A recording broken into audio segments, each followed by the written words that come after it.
Thank you, Chairman. Administrator Zeldin, I'm from New Jersey, you're from Long Island, and Superstorm Sandy devastated both of our communities.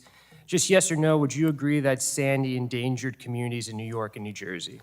If you believe in straight answers, accountability, and real leadership, go ahead and hit that like button and subscribe, because what you're about to see is another example of how Washington hearings can spiral out of control when politics takes over facts. Today's footage shows a heated exchange between Representative Rob Menendez and EPA Administrator Lee Zeldin, and it quickly turns into chaos. Absolutely. I would too. And now we know that climate change worsened Sandy's impact, causing an additional $8 billion of damage from sea level rise and exposing 71,000 more people to flooding. Despite that disaster, which impacted Long Island and New Jersey, the EPA under your leadership has repealed the 2009 endangerment finding and all climate pollution standards for vehicles, undermining the foundation of the EPA's ability to mitigate greenhouse gas pollution and reduce the risk of more frequent and intense superstorms inflicted by climate change. These massive rollbacks are also happening in the midst of an affordability crisis. By the EPA's own admission, the rollbacks will actually cost American families $180 billion in net costs, yet you still insist on misrepresenting this repeal as a good deal for the American people. So I want to highlight some of the flawed assertions. Just yes or no, when the EPA analyzed the impacts of this decision, it relied in part on the assumption that oil will cost about $47 per barrel. Is that correct? There were many different models that were used. But $47 is what I actually have it here, is the amount that was the baseline. Are you familiar with what current oil prices are per barrel? Sure. Today? Yes, today. They're higher than that. Yeah, it's actually today, U.S. gas prices hit the highest level since the beginning of Trump's war with Iran, and we know that Americans are paying for Trump's war at the pump, with average gas prices around $4 a gallon and diesel prices around $5 a gallon. Now, with the repeal of the endangerment finding and vehicle greenhouse gas standards, among other clean vehicle policies, the EPA's own analysis shows that gas prices will increase another 75 cents a gallon by 2050, adding more than $3 billion per year in fuel costs for American drivers. But I want to move on.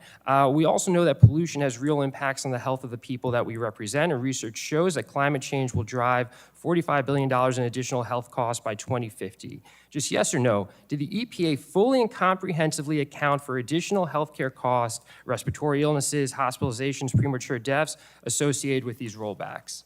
The decision was made based on the fact that the best reading of Section 202 of the Clean Air Act, EPA does not have the authority for the 2009 endangerment fund. So it did not, right? So all these impacts to the people that because it was you a represent, legal analysis. that you used to represent, are going to see worse healthcare outcomes.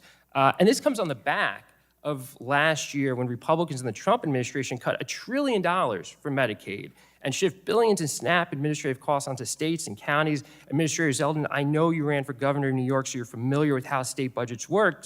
State officials have been clear that these decisions are creating major budget shortfalls, and states are struggling. So with nearly $3.5 billion in proposed cuts to water infrastructure and categorical grants, does that mean that residents of New York should expect higher water bills or delayed projects? Which one? Well, it's interesting how you're posing the question. It's either or, right? Because you're cutting funding to energy states, prices. right? Well, you know how much energy prices are up in New Jersey? What would you do if you were governor? What would you do if you were governor, right, of New York, which you ran for? Republicans cut $1 trillion from healthcare that now states have to backfill. Now you want to cut $3.5 billion from water infrastructure.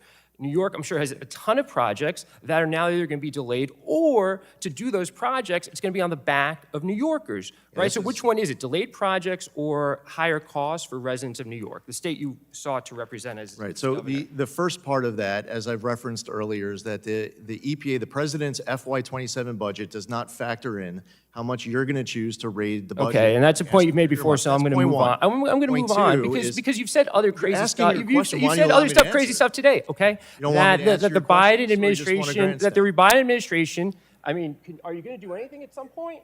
I mean, you ask a question. How many instances? You ask a question. Give me an opportunity to answer.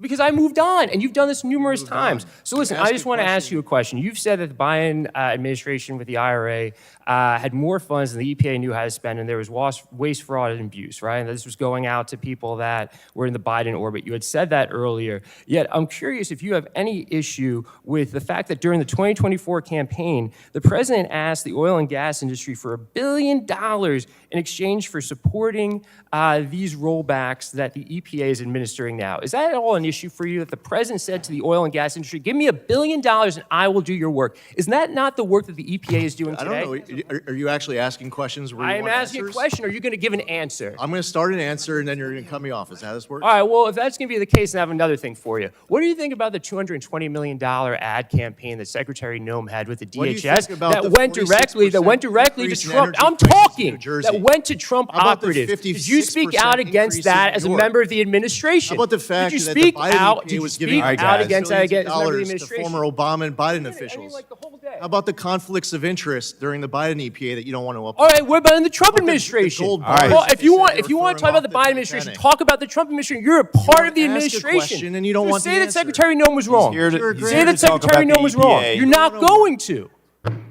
You don't want to work with the agency. Mr. Zeldin.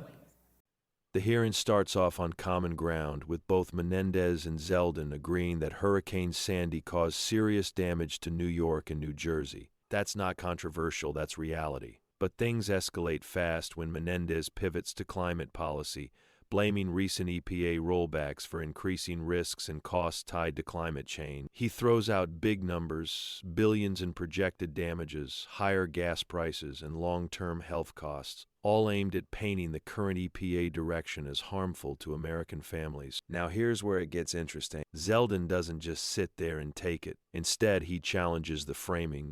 He pushes back on the assumptions behind those projections and shifts the focus to something everyday Americans actually feel: energy costs. And that's a key point, because while long-term projections matter, families are dealing with real costs right now. Then the exchange breaks down.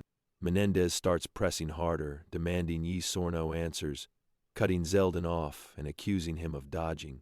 Zeldin fires back, calling out what he sees as biased framing and pointing to issues under previous administrations. At one point, both are talking over each other, and you can see the hearing slipping away from substance into pure political theater. And this is the problem.